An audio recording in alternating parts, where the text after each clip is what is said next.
Aujourd'hui, 28 septembre 2025, je pénètre dans ce qui est le seul et unique temple confucéen de la ville de Busan, en Corée du Sud.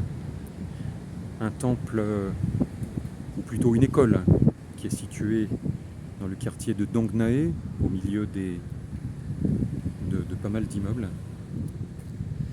Alors j'ai commencé cette série de célébrations il n'y a pas moins d'un an, le 30 octobre dernier,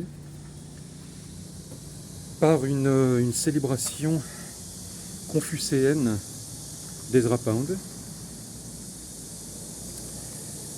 qui illustrait le fait qu'Ezra Pound ait donné une nouvelle voix à Confucius par l'intermédiaire d'une traduction. Ce n'est pas un lapsus, intensément poétique. Et puis voilà, près d'un an après, je ne vais peut-être pas clore la série de célébrations, malgré l'extraordinaire, la sublime, la munificente absence d'intérêt qu'elle provoque. C'est absolument incroyable. Eh bien, près d'un an après, je vais donc me livrer à une célébration poundienne de Confucius. Et oui, puisqu'on connaît la date de naissance de Confucius. C'est d'ailleurs l'auteur le plus ancien de toute ma série, puisqu'il a aujourd'hui pas moins de 2576 ans. Il est né presque au moment de la fondation de Massalia, en 551 avant Jésus-Christ. Confucius, qui a évidemment une importance absolument considérable en Chine, bien sûr, mais bien au-delà. Vous voyez, on voit ici un symbole du Tao. C'est ce que je disais le 15 septembre à l'occasion de la célébration de la naissance de Jean Robin. Je parlais de l'interpénétrabilité de bon nombre de spiritualités orientales.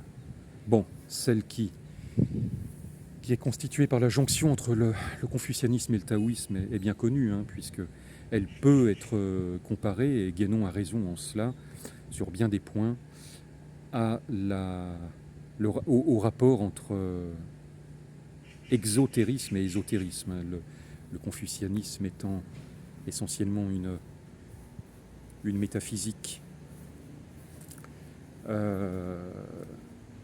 appliquée socialement.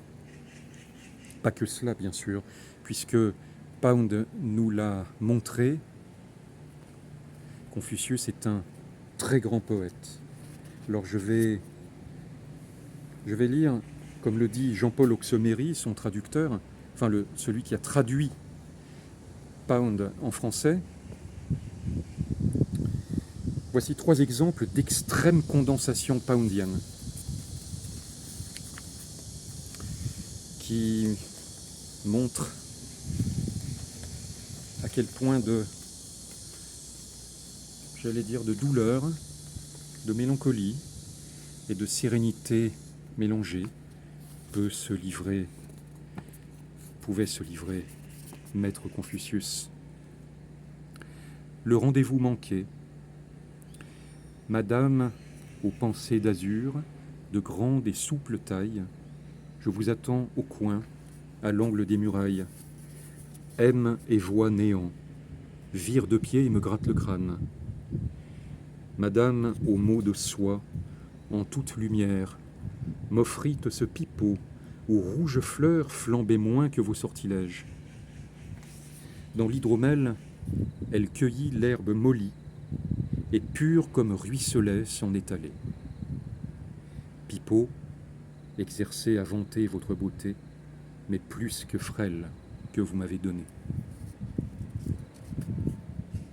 L'herbe mollie, comme le rappelle Oxoméry, se trouve chez Homère. Satire sur le mariage du duc Si Yuan. L'éclat de la tour neuve se reflétait au fleuve jaune. Elle cherchait un galant avec qui se blottir au soir. Elle cherchait un galant avec qui se blottir au soir près de la tour, du fleuve et du courant. Et elle a attrapé un époux difforme, une oie prise dans le filet à beau poisson, son difforme époux.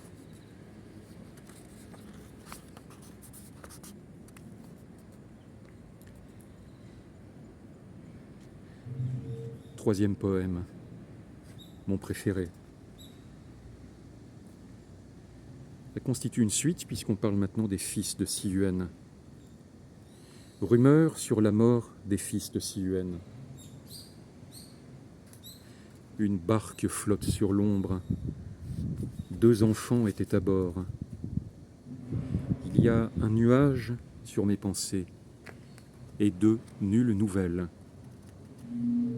La barque flotte et passe le bord du ciel, voile las rabattu, et pensées noires au-dedans de moi. Quelle fortune ont-ils eue ?